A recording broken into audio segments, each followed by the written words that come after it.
Hello SSC 26 batch, তোমাদের সাথে একটা অ্যালার্মিং বিষয় নিয়ে আলোচনা করতে আসছি। সেটা হচ্ছে শুধুমাত্র এটা এসএসসি 26 ব্যাচের জন্য না, ক্লাস 6 থেকে 10 এর সকল বাচ্চাদের জন্য খুবই অ্যালার্মিং একটা ইস্যু। আমার মনে হচ্ছে যে আমাদের বাচ্চাদের এবারে পরীক্ষায় যে অংশটাতে, বাংলায় বিশেষ করে যে অংশটাতে মার্ক কমে যাবে, সেটা হচ্ছে সহপাঠ বা আনন্দ পাঠের নতুন যে জিনিসটা অ্যাড হয়েছে, অনুধাবনমূলক প্রশ্ন, সেই জায়গাটাতে। এখন তোমরা বলতে পারো আপু কিভাবে সেটা?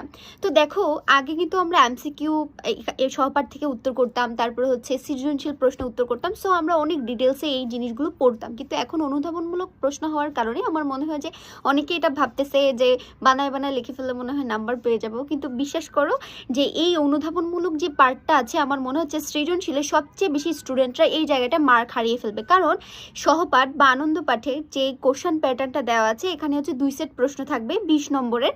তো প্রথম সেট যে প্রশ্নটা, এখানে 2টা কোশ্চেন থাকবে, ক আর খ। কতে হচ্ছে 3 মার্ক থাকবে আর খতে হচ্ছে 7 নম্বর।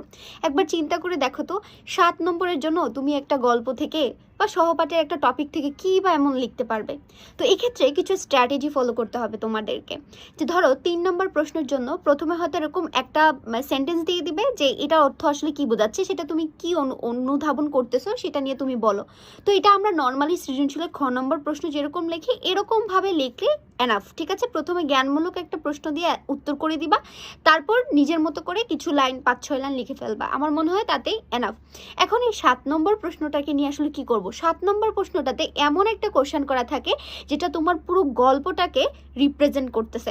তো তোমাকেও হয়তো ওরকমভাবেই লিখতে হবে যে তুমি একদম শুরু থেকে শেষ পর্যন্ত তুমি ওই গল্পটাকে মিন করতেছো।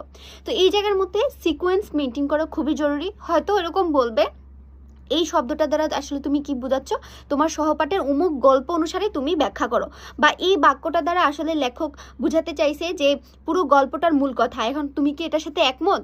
তাহলে তুমি একদম তোমার সহপাঠের অমুক গল্পের আলোকে সেটা ব্যাখ্যা করো। তো সেই জায়গায় কিন্তু তোমাকে সিকোয়েন্স অনুযায়ী শুরু থেকে শেষ পর্যন্ত গল্পটা সুন্দরভাবে এক্সপ্লেন করতে হবে, যে প্রশ্নটা চেয়েছে সেই প্রশ্নটার আলোকে।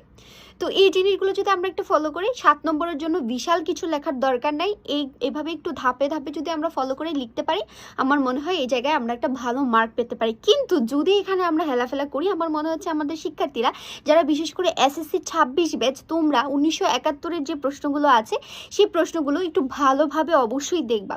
তো এই জায়গাটা যদি তোমরা হেলাফেলা করো, তাহলে কিন্তু সৃজনশীলে এখানে মার্কটা কমে যাওয়ার সম্ভাবনা সবচেয়ে বেশি। কারণ দেখা যাবে 3-এর মধ্যে টিচার যদি তোমাকে 2 দিয়ে দেয় ক নম্বর প্রশ্নে, বা 7 নম্বরের মধ্যে যদি তোমাকে 5 দিয়ে দেয়, তাহলে চিন্তা করো কতটা মার্ক তোমার কমে গেছে। সো এই ক্ষেত্রে তোমাদেরকে ভালো করে ফোকাস রাখতে হবে। আর যারা যারা 1971-এর উপর অনুধাবনমূলক প্রশ্নের আসলে